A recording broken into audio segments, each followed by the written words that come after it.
So এখানে হচ্ছে চিকেনটা ভাজার জন্য আমি চিকেনটা হ্যালো বন্ধুরা, আসসালামু আলাইকুম and welcome to my channel. আশা করি আপনারা সবাই ভালো আছেন এবং আলহামদুলিল্লাহ আমিও ভালো আছি। চলে আসলাম আরেকটা নতুন ব্লগ নিয়ে। তো আজকে অনেকদিন পর এই টাইমটাই বাসা থেকে বের হচ্ছি। আজকে কিছু কাজ আছে, তো আজকে অনেকদিন পর আসলে জিমে যাওয়ার চেষ্টাও করছি। সো দেখা যাক কি করতে পারি, তবে যাই করবো আপনাদের সাথে শেয়ার করবো। সো এটা হচ্ছে 5 তারিখেরও আগের কথা আর কি, যখন জিমে যেতে পারতেছিলাম না, তো বাসায় আসলে এক্সারসাইজ করতেছিলাম। এখন রাত বাজে 12:30, আর আমি তখন এক্সারসাইজ করতেছিলাম আসলে যে রাতটা এভাবে কাজে লাগাই, দিনে যেহেতু ঘুমাই থাকি সো রাতটা এভাবেই কাজে লাগাই আর কি। 2000 years later. সো এখানে হচ্ছে চিকেনটা ভাজার জন্য আমি চিকেনটা আগে ম্যারিনেট করে রাখছিলাম। বেশিক্ষণ করতে পারিনি, 1 ঘন্টা করে রাখছি, বেশিক্ষণ হয়নি অবশ্য। আর এখানে চিকেনটা ডিপ করার জন্য হচ্ছে এখানে একটা ময়দার ব্যাটার বানায় রাখছি, আর এখানে হচ্ছে ডিমটা ফাটায় রাখছি। সো আমি আমার মতো ভাজতেছি, আসলে আমি যেরকম নর্মালি ভাজি সেরকম ভাজতেছি। এটা এমন না যে বিএফসি চিকেনের মতো হতে হবে, আমি আমার মতো চিকেন ফ্রাই ভেজে দিচ্ছি, আমি যেরকম করে করি। ও এখন বাজে হচ্ছে রাত্রে 12:30, আর আমি এখন হচ্ছে এগুলো রেডি করতেছি। বাট নট এ প্রবলেম, কারণ আমরা 2 ভাই বোন দেখা যায় সারা রাত সজাগে থাকি। সো আমাদের জন্য এটা তেমন বড় কোনো প্রবলেমের ব্যাপার না আসলে।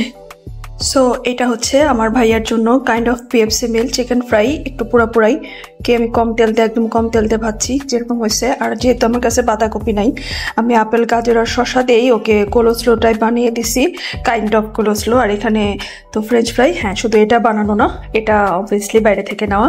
তো এই হচ্ছে আমার ভাইয়ার জন্য kind of PFC meal. The next morning.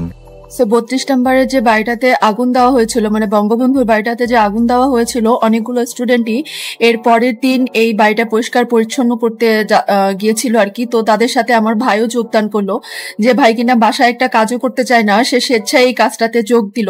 So এই ব্যাপারটা নিয়ে আমার খুব ভালো লাগলো আর কি, যে আমার ভাই স্বেচ্ছায় এমন একটা কাজ করতে রাজি হলো। ছবি তুলে আমরা এত কিছু ময়লা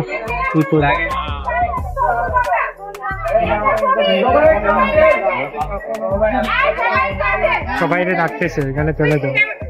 The next day.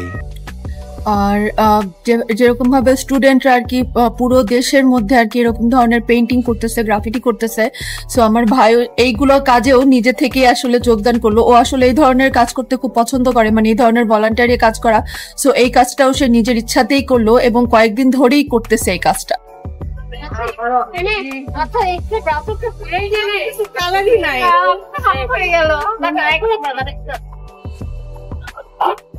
সবার দেখা দেখি আমিও ইনস্টাগ্রাম রিল দেখে একটা ফেস প্যাক বানিয়ে মুখে লাগানোর চেষ্টা করলাম, দেখি কোনো কাজ হয় কিনা। তবে আমার মনে হয় না আমার মতো অলসের দ্বারা কিছু হবে, এর দ্বারা আমি কোনো উন্নতি করতে পারবো, তবু ট্রাই করলাম আর কি। সো যেহেতু আজকাল কেউই দিনের বেলায় রাতের বেলায় ঘুমাতে পারে না, কারণ সবাইকে অ্যালার্ট থাকতে হচ্ছে। যদিও আমাদের এলাকার লোকজন, তারপর সেনাবাহিনী সবাই আজকাল টহলে থাকতেছে, তবুও নিজের সতর্কতা নিজের কাছে। কিছু করতে না পারলেও বাসা অ্যাটলিস্ট নিজের সতর্ক থাকতে পারি, মানে নিজের সতর্ক থাকতে পারবো। প্লাস হচ্ছে আশেপাশে যদি কিছু উল্টাপাল্টা ঘুরতে দেখি অ্যাটলিস্ট মানুষজনকে জড়ো করতে পারবো। আর অ্যালার্ট তো থাকতেই হবে, সেজন্যই ঘুম আর কি কোনো পসিবলই না। যদিও আমরা রাতে সজাগে থাকতাম, কিন্তু এখন হচ্ছে হয়তো তখন মুভি দেখতাম বা অন্য কিছু করতাম, কিন্তু এখন দেখা যায় যে মুভি দেখতে গেলেও একটা কান খাড়া থাকে বা অ্যালার্ট থাকতে হয়, কোনো কিছু করতে হয়। আর এরকম সজাগ থাকতে গেলে, সজাগ থাকতে থাকতে আর কি ভোরবেলা ঘুমাতে গেলে মনে হয় যে ফজরের আজান পড়লেও একটু শান্তি পাই, তবু মনে হয় যে না, দিনের সূর্যটা উঠুক, আশেপাশের লোকজন একটু বের হোক, তারপরে ঘুমাতে যায়। সো এরকম ভাবে ঘুমাতে গেলে 6টা-7টা বেজে যায় এবং দেখা যায় যে সারাক্ষণ সারাদিন ঘুমির মধ্যেই থাকি, ঘুমে থেকে উঠতে উঠতে 12টা-1টা বেজে যায়। সো আর কোনো কাজকর্ম হয় না, দেখলে উঠে নামাজ পড়লাম, দুপুরের খাওয়া, গোসল টোসল এগুলো করতে করতে দিন শেষ, সারাদিন আর অন্য কোনো কাজকর্ম হয় না, রান্না বান্না কিচ্ছুই না, কোনো ঘরের কাজকর্ম না। আর এদিকে ঘরের অবস্থা বেহাল।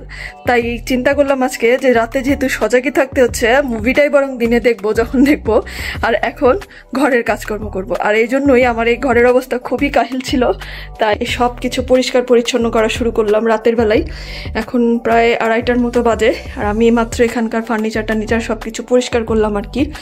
আর এই যে সবকিছু বসে করছি। এখানে আসলে চেয়ারগুলো উপরে তুলে রাখছি যে নিচে ঘরটার ঝাড়ু দিতে সুবিধা হয়, এজন্য এখানকার চেয়ারটার উপরে তুলে রেখে দিছি। আর ওই পাশে একটা ব্যাগ, আম্মু একটা ব্যাগ নিয়ে গেছে, আর একটা ব্যাগ এখানে এভাবেই রেখে দিছি। এখন পর্যন্ত তুলি নিচে, 2টা ব্যাগ একসাথে উপরে তুলবো। আসলে বাসার মধ্যে লোকজন কম তো, তাই দেখা যায় সমস্যা হয় না। আমি আর আমার ভাই থাকি এখানে, এই ঘরটা তেমন একটা ইউজ হয় না, তাই আসলে এই বিছানার মধ্যেই সবকিছু তুলে রেখে দেওয়া আছে। সো এখন একটা ঘর শেষ হলো, এখন আরেকটা ঘরে কাজ করতে যাব, দেখা যাক কতটুকু করতে পারি। তো এই ছিল আমার ভিডিও। যদি আপনাদের ভিডিওটি ভালো লেগে থাকে তাহলে অবশ্যই লাইক দিবেন। আর যারা এখনো আমার চ্যানেলটি সাবস্ক্রাইব করেনি তারা প্লিজ আজকে আমার চ্যানেলটি সাবস্ক্রাইব অ্যান্ড শেয়ার করে আমার সাথেই থাকবেন। আমার পরিবারের জন্য দোয়া করবেন, নিজের পরিবারের খেয়াল রাখবেন। আল্লাহ হাফেজ।